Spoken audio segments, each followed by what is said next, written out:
अरे यार न लेकर का हाल चाल राजा हो सब बढ़िया बढ़िया। कहाँ बढ़िया का साले काम बूता चलत नहीं है ते घर एक काम ला करत हन जेब में गुटका खाए पर पैसा नहीं है और सौरभ भाई दुकान में जात रहे वो काम नहीं है कि के निकाल दी कहूँ काम के चिंता करते नहीं पोर जेखर जांगा रे ना ते खरबर काम के कमी नहीं है। काले जन मोल पूछत रही से को जन लइका का होइत बताबे के लेन काल पूछ के बताऊं। हाँ ले ठीक है बताबे भुलाबे जन है। हाँ नहीं भूला। हाँ अरे दिखात का मुहल आज के पेपर ला पढ़न दे। रुकना रे मोला पढ़ान धारा ही पढ़े नहीं हो। अरे देना का तरीके का अरे यार तेमन देखा एक व्यक्ति की आवश्यकता है इच्छुक व्यक्ति संपर्क करे भाटापारा नेहरू चौक मोबाइल नंबर 704929। हाँ भैया आप तुम पेपर में दे रहे हो एक आदमी की जरूरत है कहीं के। हाँ जरूरत रही तबे दे रहे पेपर में। हाँ तो का काम है भैया कब ले हाँ हाँ तो सब बात ला मोबाइल में करबे का आके मिल का है कैसे का बात है तेल बताऊँ। हाँ तो आजे ले आवा भैया अभी जाना मैं दूसर काम में होता है दोपहर के 2 बजे आवे। हाँ हाँ ले ठीक भैया हाँ दे दू ठन गुटका का ले ठीक है ए, लिख ले बे ए राम बिहार के घर कती बर है भाई दो ही ऑटो खड़े 2 मंजिली घर आए। ठीक भाई ठीक है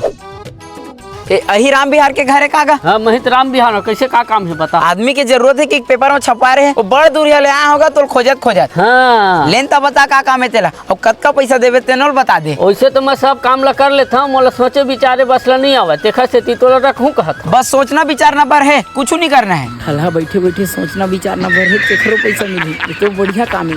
तो के पैसा देवे भैया के पैसा देहूँ तो ही बता देना काबर के मोल सोचे विचारे नहीं आवा। तो 300 रोजी के हिसाब से 1 महीना का 9,000 रुपया दे देगा। ले ठीक है बने पैसा कमात हुई तभी 9,000 तनख्वाह हो के दी। हाँ तो तय का काम करते भैया। मैं हो पेट्रोल टंकी में जाता मोला 6,000 महीना देते। तो तय 6,000 तनख्वाह कमाता है तो 9,000 तनख्वाह महीना के तय मोला कहाँ देवेगा। अहिला तो तोला सोचना विचारना है काबर के मोल सोचे विचारे नहीं आवे तभी तो मैं तोला लगा। ले भाई दीपक अरे नहीं तो नौकरी जा